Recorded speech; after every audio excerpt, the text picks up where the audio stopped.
શ્યામભાઈની જુનાગઢમાં રાખેલી અને અમે આજે સાયરામભાઈ સારા કલાકાર છે એ કાંઈ આયોજન કરતા એટલે અમારા તમામ કલાકારોએ આયોજન કર્યું એવો અમને હરખ હોય અને કથામાં ગયા અને તે દિવસે નંદ ઉત્સવ હતો કૃષ્ણ ભગવાનનો જન્મ ઉત્સવ અને ત્યારે હું નંદ બાબા બન્યો પાત્ર પહેર્યું હતું દિવસે કેટલા વર્ષ પછી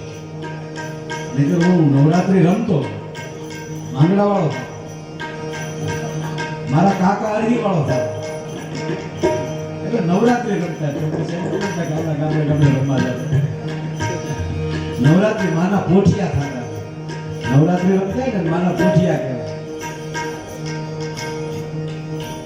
ત્યારે હું માંગડા વાળો થતો બોલો